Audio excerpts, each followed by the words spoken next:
오늘 읽었던 부분은 전체를 다 읽지는 않았고 레위기 앞부분 말씀만 8절까지 말씀만 주로 읽었습니다. 하나님께서 먹어도 된다고 정해주신 짐승과 부정하니 먹지 말라고 명령하신 짐승들이 나옵니다. 부정한 짐승들은 죽음조차도 그 죽은 것들 사체도 만지지 말라고 명령을 하셨습니다.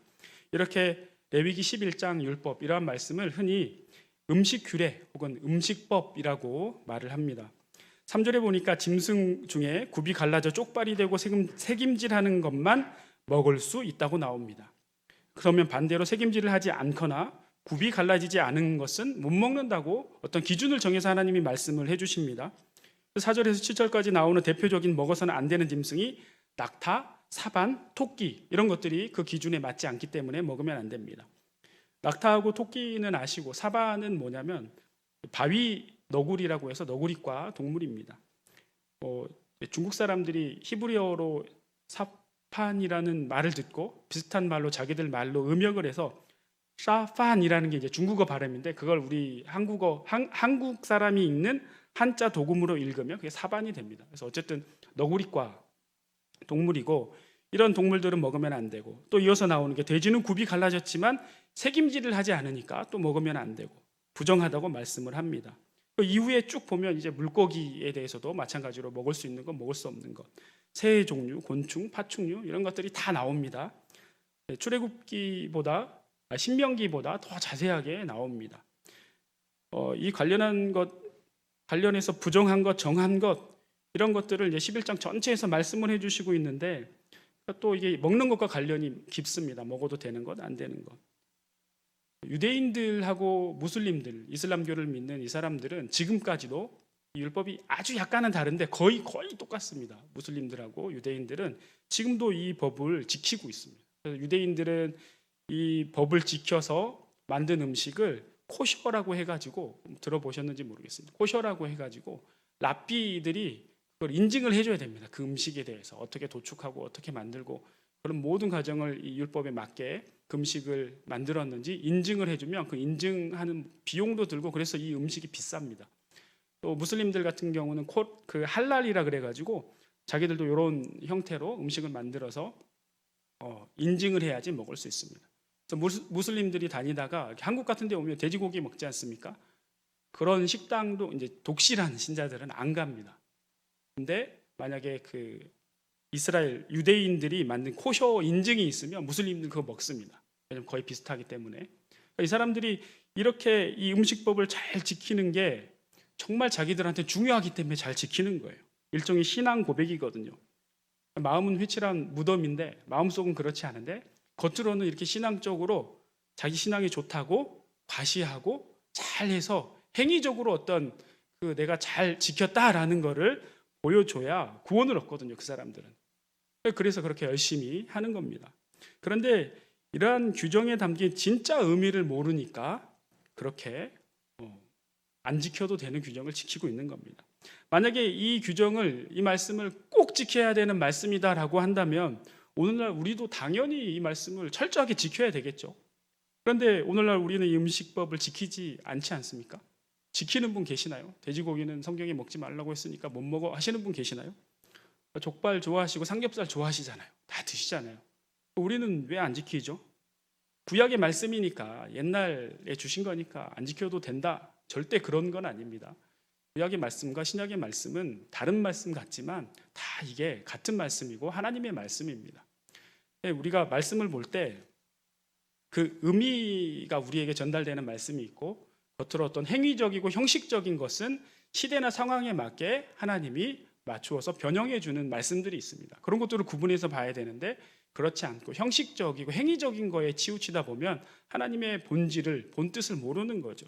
일단 성경적 근거를 보자면 사도행전 10장의 고넬료에 대한 베드로의 환상을 통해서 하나님께서 말씀해 주셨습니다. 10장 14절 15절 말씀을 함께 보겠습니다. 베드로가 이르되 주여 그럴 수 없나이다. 속되고 깨끗하지 아니한 것을 내가 결코 먹지 아니하였나이다 한데 또 두 번째 소리가 있으되 하나님께서 깨끗하게 하신 것을 내가 속되다 하지 말라 하더라. 물론 이 말씀은 이제 궁극적으로 고넬료에 대한 이방인이거든요. 유대인이 아니고. 그래서 이 베드로가 고넬료를 만나고 세례를 주고 하나님의 백성 삼게 하기 위해서 이게 이제 첫 번째 이유고, 궁극적으로는 이방인 전체 내용의 이방인들에 대해서 복음이 전해질 수 있다라는 걸 말하시는 것이고, 좀 더 넓게 의미가 확장되는데, 이 사건뿐만 아니라 비슷한 사건들이 있어요. 초대교회 때 유대인들이 이제 이방인들이, 하나님이 이렇게 말씀을 해주셨으니까 이방인들이 예수님을 믿게 되면 너희도 구원받으려면 예수만 믿으면 안 되고 할례도 받아야 되고 음식도 가려야 되고 율법이 이것도 해야 되고 저것, 이렇게 말한단 말이에요. 그러니까 논란이 많았습니다. 그래서 결국에는 사도행전 15장에 보면 사도회의라는 걸 합니다. 사도들이 모여서 회의를 해요. 회의를 해서 결론이 뭐냐면, 우상의 더러운 것, 음행하는 것, 목매어 죽인 것, 피를 멀리하는 것, 요 네 가지 말고는 우리 유대인이 아닌 이방인 우리 형제들이 예수님을 믿게 됐을 때 그렇게 뭐 할례를 해라, 음식법을 지켜라, 이런 율법을 강요해서 괴롭히지 말자라고 공인을 합니다.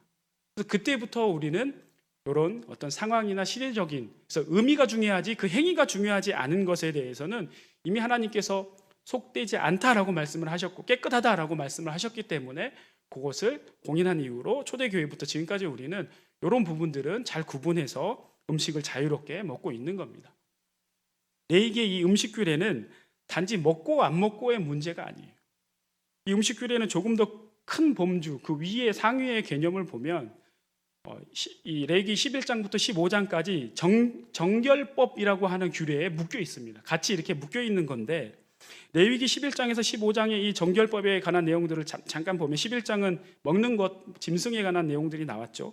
12장은 아이 출생하는 것하고 관련된 내용이 나오고, 13장, 14장은 나병 환자, 피부병 환자, 이런 환자에 대한 내용이 나오고, 또 15장은 유출병, 그 유출하는, 피를 흘리는 것과 관련된 어떤 부정한 것, 그리고 그 부정한 것과 접촉됐을 때, 오염됐을 때 정결하게 하는 방법, 뭐 이런 내용들이 11장부터 15장까지 나옵니다. 음식도 마찬가지고 어떤 질병도 마찬가지고 어떤 부정한 것에 대해서 접촉하는 어떤 그런 상태, 그리고 이 모든 것들이 어떻게 정한 것, 부정한 것으로 나눴을까? 그 근거가 뭘까? 이런 부분들을 우리가 조금 생각을 해봐야 됩니다. 11장 47절 말씀을 함께 보겠습니다. 11장 47절 말씀을 함께 보면, 부정하고 정한 것과 먹을 생물과 먹지 못할 생물을 분별한 것이니라, 이렇게 나옵니다. 여기서 정한 것이라고 하는 것은 이제 히브리어로 타우르라는 단어인데, 이게 순수한, 깨끗한, 정결한 이런 의미가 있고, 부정한 것은 타메라는 단어인데 불결한, 부정한, 더러운 이런 뜻이 있습니다. 그래서 이제 원어 뜻을 좀 직역을 해보면 정한 것, 부정한 것이라고 하기보다는 정결한 것, 부정결한 것이라고 하면 좀 더 좋을 것 같습니다. 그러니까 음식의 정한 것과 부정한 것에 대한 기준은 음식뿐 아니라 하나님이 레위기를 통해서 이건 정하다, 이건 부정하다, 짐승 먹을 것, 어떤 상태, 이렇게 기준을 어떻게 하나님께서 정하셨을까? 먼저 음식 부분에서 봤을 때 어떤 사람들은 이렇게 주장을 합니다. 위생적인 것 때문에 그렇다. 부정하다고 하나님이 지정하신 그 짐승들은 위생적으로 문제가 있을 것이다. 어떤 병을 생기게 하거나 그런 게 있을 것이다. 주장하는 사람이 있고 실제로 그렇게 설교들도 많이 하셨는데 사실은 그렇지 않습니다. 왜냐하면 음식 자체가 부패해서 부정결하게 될 수는 있는데, 그 짐승이 자체로 처음부터 부정하다라거나 처음부터 그 자체 짐승이 비위생적이다, 문제가 있다라고 하면 하나님의 창조에 문제가 생겨요.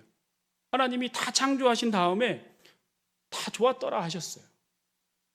그렇죠? 그러니까 이 자체로는 부정한 게 아니에요. 이 짐승들 자체가 문제가 있는 게 아니에요. 그냥 하나님이 이때 그렇게 지정을 해준 거예요. 이런 것들은 부정한 걸로 여겨라, 그 말씀에 따르라는 거죠. 그 자체가 부정한 게 아니고. 제의적인 관점을 또 얘기하는 분들이 있습니다. 제의적인 관점이라는 건 제사를 지낼 때 이방 사람들이 제사의 제물로 썼던 짐승들을 하나님께서 못 먹게 한 거다. 근데 이것도 좀 말이 안 되는 게, 그러면 정하다고 한 짐승들, 제사할 때 쓰는 것, 소나 양, 염소는 그럼 이방 사람들이 제사를 안 지냈는가?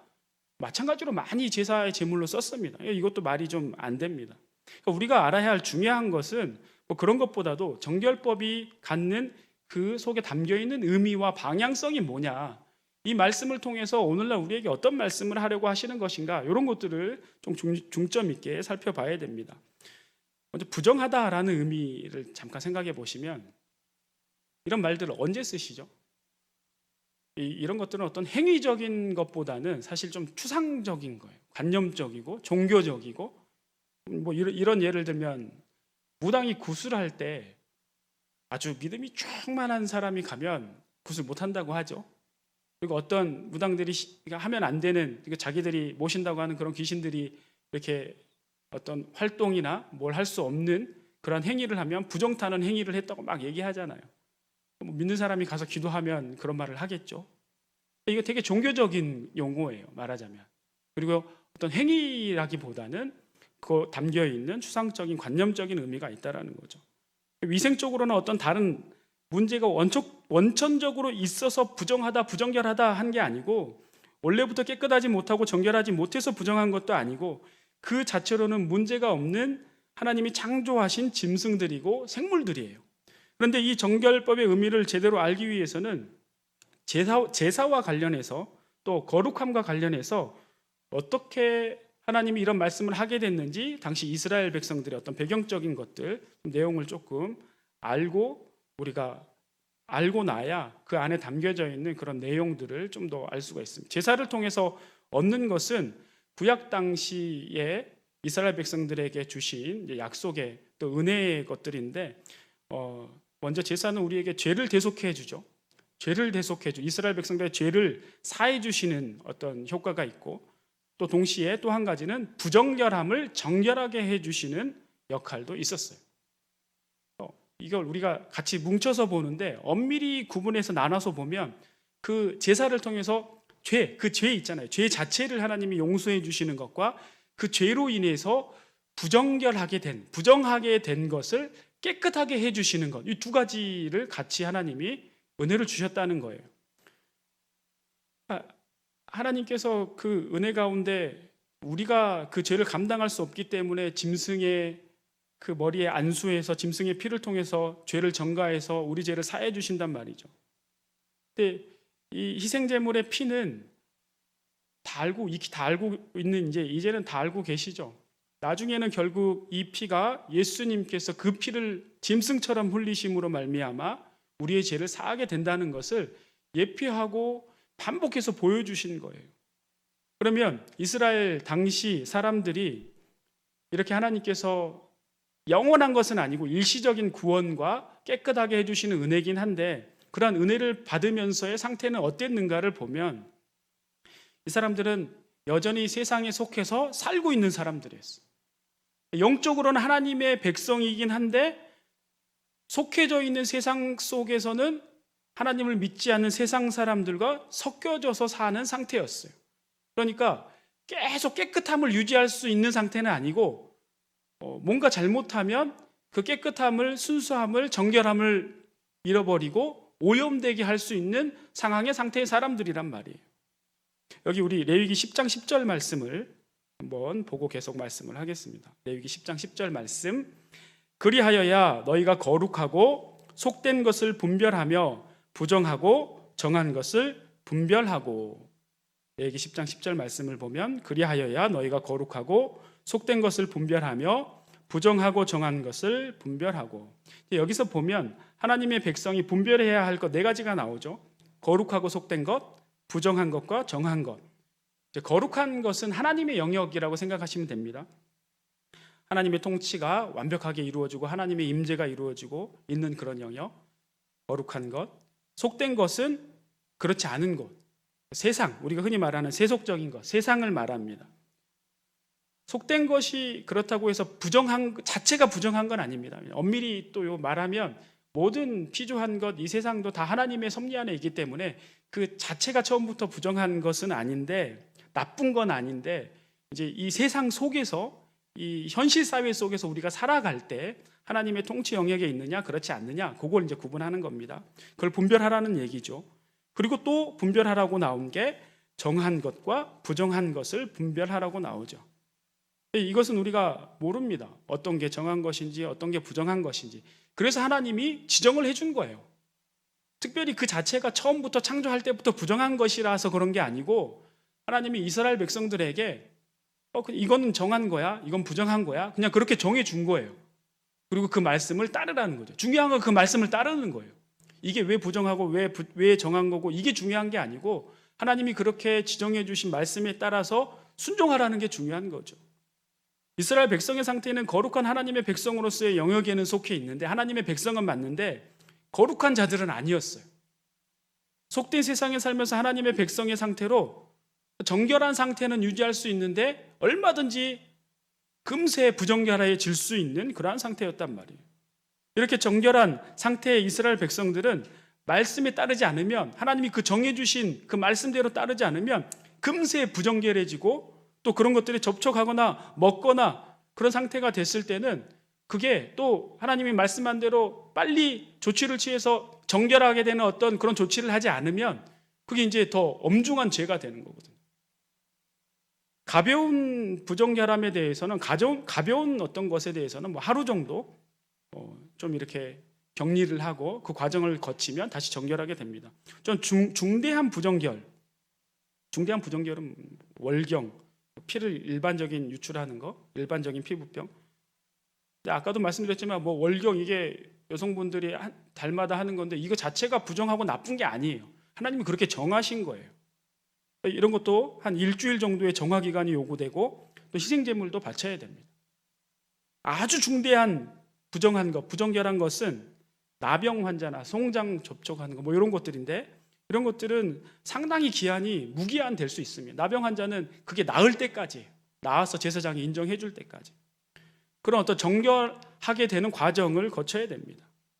하나님의 백성이 죄를 짓거나 이 정결하고 부정결하게 하나님이 말씀하신 그것 말고 그거 외에 죄 있잖아요. 하면 되는 것, 안 되는 것, 이걸 어겼을 때 그 죄가 된단 말이죠. 우상 숭배하는 것, 예를 들어서 이거는 정결하고 부정결한 거 상관없이 그 자체가 죄죠. 죄를 짓거나 아니면 정결하고 부정결하게 하는 것들에 대한 하나님이 말씀하신 것을 지키지 않았을 때 자신만 부정결해지는 게 아니라 성전까지 더럽히고 부정결하게 만드는 죄가 됩니다. 중요합니다.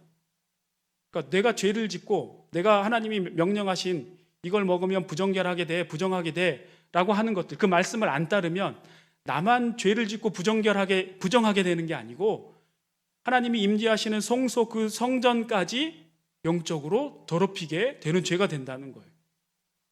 그게 다 이유가 있습니다. 그래서 구약의 제사에서 속죄할 때 제단에도 피를 뿌리는 겁니다. 그 짐승의 피를 흘려서 그 피를 제단에 뿌리는 제사의 어떤 과정이 있거든요.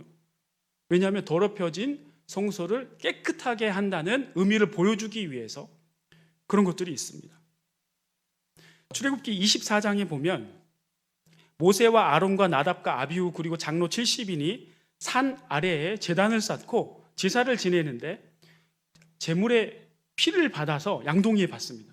그래서 그 양동이에 받은 피의 반은 제단에 뿌리고 반은 거기 이제 모인 백성들한테 뿌립니다. 하나님께서 너희와 세우신 언약의 피다라고 말씀을 하시거든요. 우리 출애굽기 24장 6절에서 8절 말씀을 함께 보겠습니다.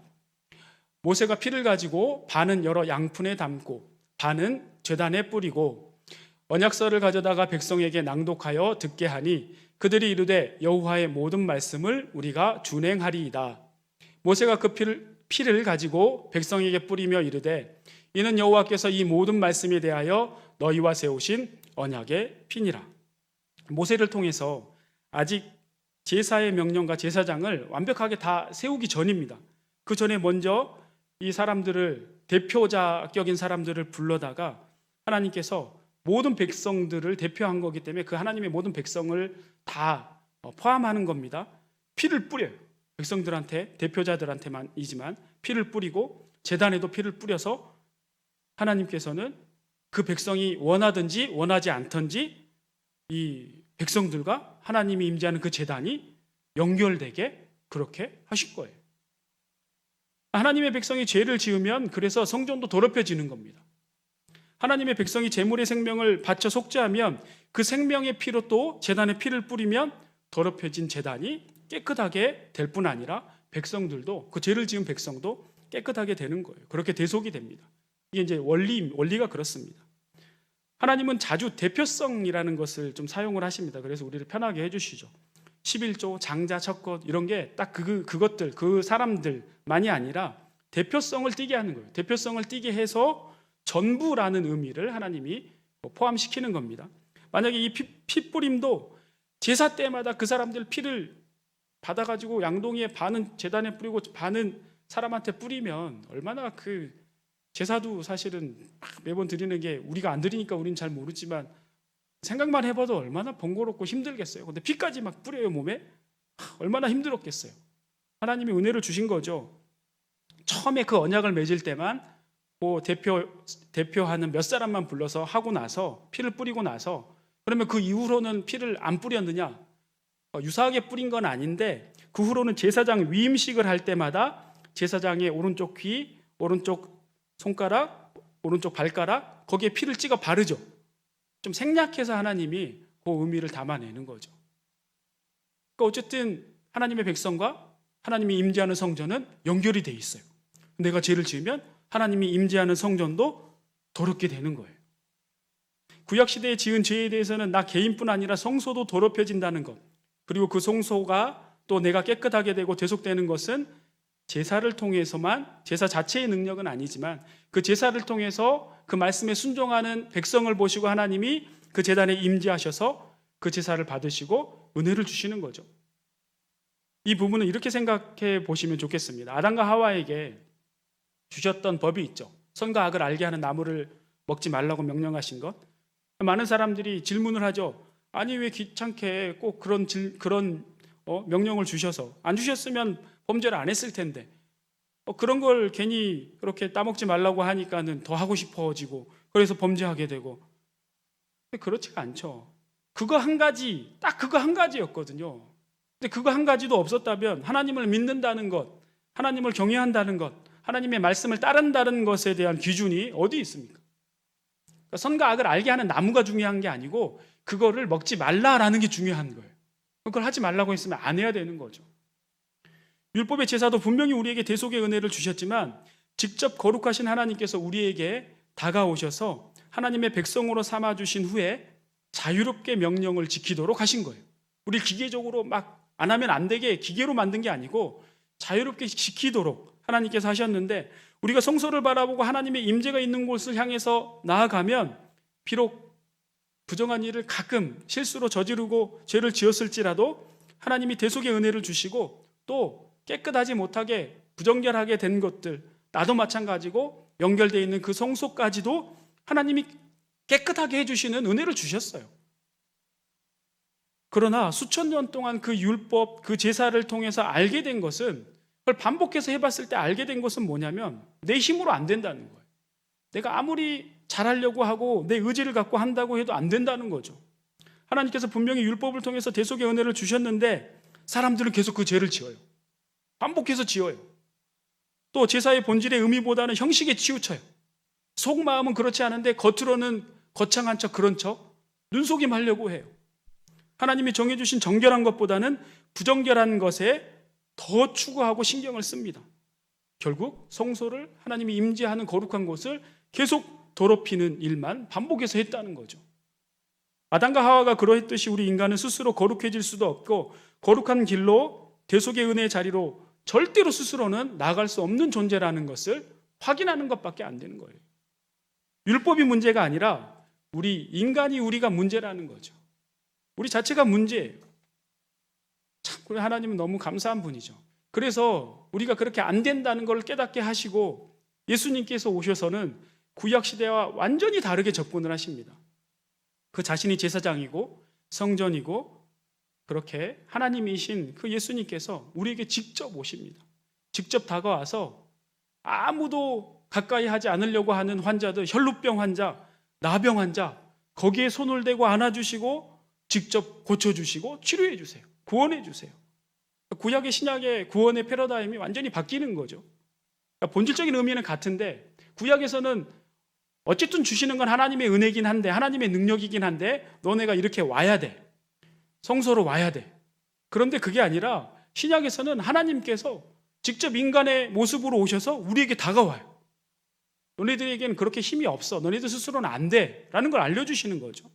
전적인 하나님의 은혜라는 걸 알려주시는 거예요. 구약은 우리가 율법에 따라 그렇게 의지대로 아무리 하려고 해도 찾아가야 하는 거기 때문에 잘 안 돼요. 신약은 예수님께서 먼저 그렇게 우리에게 다가와 주신 거죠. 결론적으로 말씀을 드리면 이 정한 것, 부정한 것을 구별하는 것은 구약시대처럼 음식이나 어떤 규례에 대한 의식을 행하는 것이 오늘날 우리에게는 중요하지 않다는 거예요. 거기에는 하나님의 말씀에는 거룩을 향한 우리의 마음이 중요하다는 겁니다. 거룩을 향한 하나님을 향한 우리의 마음이 중요하다는 거예요. 레위기 11장 45절 말씀을 같이 한번 보겠습니다. 같이 한번 읽겠습니다. 시작. 나는 너희의 하나님이 되려고 너희를 애굽 땅에서 인도하여 낸 여호와라. 내가 거룩하니 너희도 거룩할지어다. 하나님은 이스라엘 애굽에서 이 백성들을 끄집어내 가지고 그렇게 끄집어낸 이유가 바로 그들의 하나님이 되시려고, 그리고 또한 거룩한 하나님을 닮아 거룩하게 그 백성들이 되게 하시기 위해서 하나님이 그렇게 애굽 땅에서 인도해냈다고 말씀을 하시죠. 이 얘기는 무슨 얘기예요? 하나님과 더 가까워지자, 교제하자. 내가 너네들 하나님이 될게. 너네들은 나의 백성이 되라. 너네들은 나를 닮아라. 나의 형상을 다시 회복해라. 이런 내용이잖아요. 레위기 11장의 음식 규례는 무엇을 먹고 무엇을 먹지 말아야 하는 것이냐 하는 것이 중요한 게 아니라 11장뿐 아니라 아까 그 정결법 규례라고 묶여있는 15장까지의 말씀이 다 마찬가지입니다. 하나님과의 관계를 어떻게 맺을 것인가, 어떤 기준으로 삶을 살 것인가 라는 게 중요하다는 겁니다. 구약시대에는 내 죄와 부정결함으로 더럽혀진 성전으로 찾아가서 제사를 드림으로 깨끗하게 했다면 이제 오늘날 그리스도를 믿는 공동체인 교회가 성전입니다. 교회에 속한 우리 성도님들 한 분 한 분이 다 성전입니다. 이 안은 우리 예수님이 임재하셔야 될 거룩한 곳이기 때문에 내가 죄를 지으면 나만 죄를 짓는 게 아니라 구약시대와 마찬가지로 하나님이 임재하시는 성소를 더럽히는 죄가 되는 거예요. 그게 아까 피의 언약으로 설명을 드린 것과 오늘날 우리 이곳이 성전이 됨과 연결이 되는 거죠. 구약시대 죄를 짓거나 하나님의 말씀대로 살지 않으면 부정결하게 되는데 혼자만 부정결하게 되는 게 아니라 하나님이 임재하는 성소도 부정결하게 된다고 반복해서 말씀을 드렸죠. 오늘날 우리는 우리 자신이 하나님이 임재하는 성소요 성전이기 때문에 마찬가지로 죄를 지으면 하나님의 말씀대로 살지 않으면 나만 부정결하게 되는 게 아니라 하나님이 임재하실 성전도 더럽히게 하는 것입니다. 내가 아무리 애쓰고 간절히 바라고 노력하고 의지를 갖고 내 능력으로 하려고 해도 할 수가 없습니다. 할 수 없다는 것을 구약의 율법을 통해서 우리가 충분히 깨달았습니다. 하나님의 말씀을 따라서 살 수가 없어요. 그래서 죄를 짓지 않고 하나님이 임재하시는 성전도 더럽히지 않으려면 먼저 내가 나의 주인 된 것을 내려놔야 돼요. 내가 나의 주인이 아니라는 것을 나를 부인해야 돼요. 성전이 내 안에 예수님이 주인 되셔서 임재하시고 그 임재하신 예수님께서 더 이상은 내가 주인이 아닌 예수님이 주인 된 삶이 돼야 된다는 거죠. 예수님이 주인 된 삶, 예수님이 가르쳐 주신 말씀대로 사는 것, 그것이 바로 거룩하신 하나님을 따라 우리도 거룩하게 사는 것인 줄 믿으시기 바랍니다. 우리 마지막으로 베드로전서 2장 9절 말씀을 읽고 마치려고 합니다. 베드로전서 2장 9절 말씀 같이 한번 읽겠습니다. 시작. 너희는 택하신 족속이요